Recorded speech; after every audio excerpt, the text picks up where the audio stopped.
ሰላም ቤተሰቦቼ እንደምሰነበታችሁ። ዛሬ ልነግራችሁ የፈለኩት የዩቲዩብ አልጎሪዝም እንዴት ይሰራል፣ አልጎሪዝም ማለት ምን ማለት ነው፣ የምንሰራቸው ቪዲዮዎች ቫይራል እንዲወጡና ብዙ ገንዘብ እንዲሰሩ ምን ማድረግ አለብን በሚለው የዩቲዩብ አልጎሪዝም ወይም የዩቲዩብ መመሪያ በሚገባ አብራራላችኋለሁ። ተከታተሉ። ለመሆኑ አልጎሪዝም ማለት ምን ማለት ነው? አልጎሪዝም ማለት የኮምፒውተር መመሪያ ማለት ነው።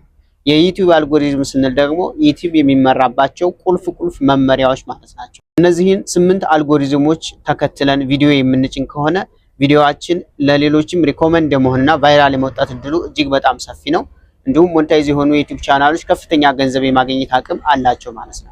ስለዚህ ከ8ቱ የዩቲዩብ አልጎሪዝም መመሪያዎች የመጀመሪያ የሚሆነው አፕሎዲንግ ቤተር ቪዲዮ ሬጉላርሊ ኢቭን ኢፍ ዜር ኢዝ ኖ ቪውስ፣ በመደበኛ መርሃ ግብር ሁልጊዜ የተሻለ ቪዲዮ መጫን ቪው ቢኖረውም ባይኖረውም የሚል ነው ማለት ነው። ስለዚህ ቪዲዮ በምንጨንበት ሰዓት በተደጋጋሚ በተመሳሳይ መርሃ ግብር ተስፋ ሳንቆርጥ በድግግሞሽ ጥራት ያለው ቪዲዮ መጫን መቻል አለብን ማለት ነው። ዩቲዩብ ድግግሞሽ ይፈልጋል፣ ኮንሲስታንሲ ይፈልጋል ማለት ነው። ስለዚህ ቪው ቢኖረውም ባይኖረውም ቪዲዮ መጫን መቻል አለብን፣ በተመሳሳይ ጊዜ በተመሳሳይ ሰዓት በተመሳሳይ ቀን ማለት ነው። ሁለተኛው ሲቲአር ወይም ክሊክ ስሮ ሬት ይባላል ማለት ነው።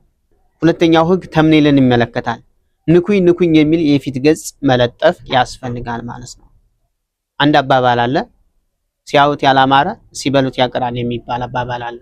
ስለዚህ ሰዎች ቪዲዮአችን ወደ ውስጥ ገብተው እንዲመለከቱት ከላይ ያለው የፊት ገጽ ክሊክ እንዲደረግ ማስገደድ አለበት ማለት ነው። ወጥመድ መሆን አለበት። ስለዚህ ያን ቪዲዮ ክሊክ አድርገው ወይም ተምኔሉን ክሊክ ባደረጉ ቁጥር ይህ ቪዲዮ ተወዷል ብሎ ስለሚያስብ የዩቲዩብ አልጎሪዝም ቪዲዮአችን ቫይራል የመውጣት እድሉ ሰፊ ይሆናል ማለት ነው። የሚወሰውስ ንኩኝ የሚል የፊት ገጽ ማድረግ ያስፈልጋል ማለት ነው። ሶስተኛው ዋች ታይም ኤንድ ኢንጌጅመንት ይባላል። የእይታ ርዝመትና የተመልካች ተሳትፎ። ንኩኝ የሚል የፊት ገጽ ከለጠፍን በኋላ ሰዎች የፊት ገጹን ክሊክ ካደረጉ በኋላ ውስጥ ገብተው ቪዲዮአችን የማይጠቅም ወይም የማይፈልጉት አይነት ከሆነ ወይም ተምኔሉና ቪዲዮ የማይገናኝ ከሆነ ምን ያደርጋል? ክሊክ ቤት የሚባል ህግ አለው የዩቲዩብ ህግ። እስከ መጨረሻው ቪዲዮውን ካዩት ተመልካቹ ከረካ ይሄ ቪዲዮ ተወዷል ብሎ ቫይራል ያወጣዋል። ካረካ ተመልካች ደግሞ ምን ያደርገዋል? ቪዲዮ እንዳይታይ ያደርገዋል ማለት ነው። ስለዚህ የተመልካችን የእይታ ርዝመት ይመለከታል። ስለዚህ ተምኔሉን ካዘጋጀን በኋላ በተምኔሉ መሰረት ውስጥ ያለውን በታማኝነት ማዘጋጀት ያስፈልጋል ማለት ነው። የሚፈልጉትን ማግኘት አለባቸው። አራተኛው ሪሌቫንት ኤንድ ዩዘር ፕሬፈረንስ ነው። ፋይዳውና በተጠቃሚዎች ዘንድ ያለው ተመራጭነት። ውስጥ ከገቡ በኋላ ተምኔሉን ነክተው ቪዲዮውን መመልከት ጀምረው ለተመልካች ፋይዳ ሊኖረው ጥቅም ሊኖረው ይገባል ማለት ነው። የተመልካች ግብረ መልስ ኮመንት ላይም ሆነ በተለያዩ ላይክ በማድረግም ዩቲዩብ በደንብ ከረኩበት ይህ ቪዲዮ ተወዷል ብሎ ስለሚያስብ ለሌሎችም ሪኮመንድ ያደርገዋል ማለት ነው። ስለዚህ ፋይዳው የተሻለ መሆን አለበት። ሊጠቅም የሚችል ጥሩ መረጃ ሊሆን ይገባል ማለት ነው። አምስተኛ የዩቲዩብ አልጎሪዝም መመሪያዎች የቪዲዮ መታወቂያዎች ወይም ቪዲዮ ሜታ ዳታ ይባላሉ ማለት ነው።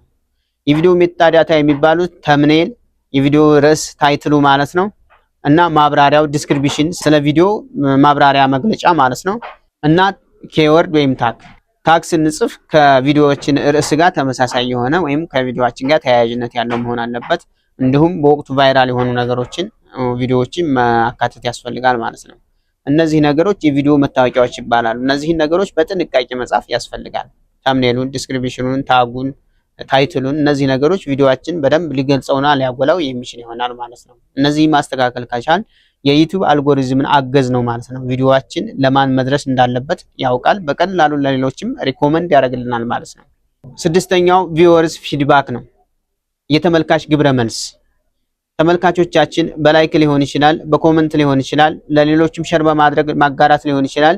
በሚገባ የሰራነውን ቪዲዮ የሚቀባበሉት ከሆነ ይህ ቪዲዮ ተወዷል ብሎ ስለሚያስብ ለብዙ ሰው ሪኮመንድ ያደርግልናል ማለት ነው። ስለዚህ የተመልካች ግብረ መልስ የዩቲዩብ አልጎሪዝም አንዱ የሚሰራበት መንገድ ነው ማለት ነው። ሰባተኛው ቻናል ኦቶሪቲ ኤንድ ኮንሲስታንሲ ነው። የቻናሉ ወጥነትና ድግግሞሽ።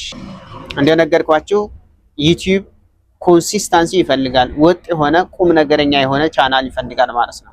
ሲፈልግ ዛሬ አንድ ቪዲዮ ጭኖ ከሳምንት በኋላ ደግሞ ሌላ ቪዲዮ ሲፈልግ ከወር በኋላ የሚሆን ከሆነ ይሄ ቻናል ሃርድ ወርከር አይደለም ብሎ ስለሚያስብ ቻናሉን ቆሻሻ ገንዳ ነው የሚከተው ማለት ነው። ስለዚህ ለዩቲዩብ አልጎሪዝም የተመቸን እንድንሆን ቪዲዮ የምንለቅበት ቀንና ሰዓት ትክክለኛ ድግግሞሽ ያለው ቀን መሆን አለበት ማለት ነው። ሐሙስ ከሆነ ሐሙስ በ3 ሰዓት ከሆነ በዛችው ሐሙስ በ3 ሰዓት በየሳምንቱ መጫን መቻል አለብን።